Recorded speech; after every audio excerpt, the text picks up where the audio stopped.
কোনেও সান্তনা দি ৰাখিব পৰা নাই নৱজ্যোতিৰ মাতৃক। সন্তানক হেৰুৱাৰ বেদনা কি হেৰুৱাজনেহে বুজে।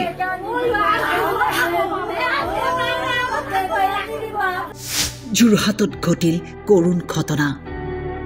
পুত্ৰক হেৰুৱাই হিয়াঠা কৰি কান্দিছে মাতৃয়ে। অভিযোগ মতে বন বিভাগৰ গাফিলতিৰ বাবে মৃত্যুক আঁকোৱালি ললে যুৱকজনে।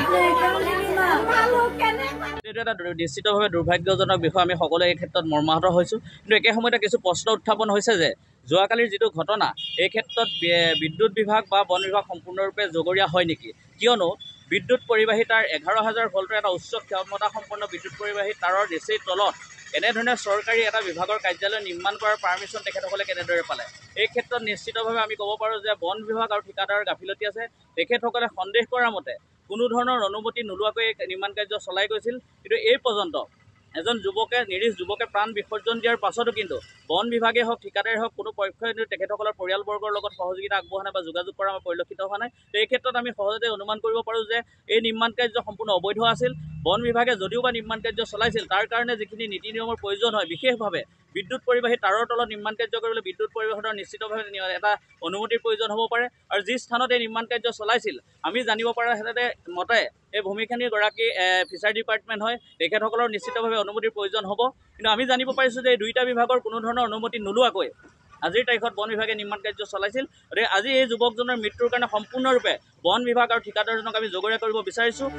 চাওক এই দৃশ্য, এয়া হৈছে 11,000 কিলো ভল্টৰ উচ্চ ক্ষমতা সম্পন্ন বিদ্যুৎ পৰিবাহী তাঁৰ। অতি বিপজ্জনকভাৱে তলতেই চলি আছে যোৰহাটৰ বন বিভাগৰ এটা দুমহলীয়া কাৰ্যালয়ৰ নিৰ্মাণ কাৰ্য। এই ভৱনটোৰ নিৰ্মাণৰ কামত ৰাজমিস্ত্ৰী হিচাপে কৰ্মৰত আছিল বালিগাঁও নপমুৱা গাঁৱৰ নৱজ্যোতি বৰা নামৰ যুৱকজন। ভৱনটোত কাম কৰি থকা অৱস্থাতেই উচ্চ ক্ষমতা সম্পন্ন বিদ্যুৎ পৰিবাহী তাঁৰত লাগি বিদ্যুৎস্পৃষ্ট হৈ মৃত্যু হয় যুৱকজনৰ।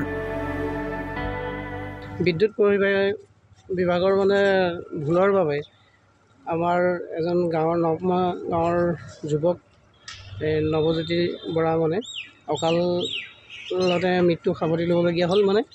তেওঁলোকে এটা বিল্ডিঙৰ কাম কৰি আছিলে। বিল্ডিঙৰ কাম কৰি থাকোঁতে 11,000 ভল্টৰ কেবুলত ৰড লাগি পেলাই তেওঁ বিদ্যুৎ পৰিবাহী হৈ পেলাই তেওঁ মৃত্যুমুখত সাৱটিবলগীয়া হ'ল।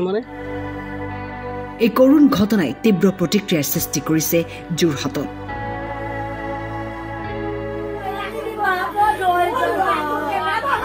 যোৰহাটৰ পৰা জিন্তু দেওধাই ফুকনৰ ৰিপৰ্ট, টাইম 8।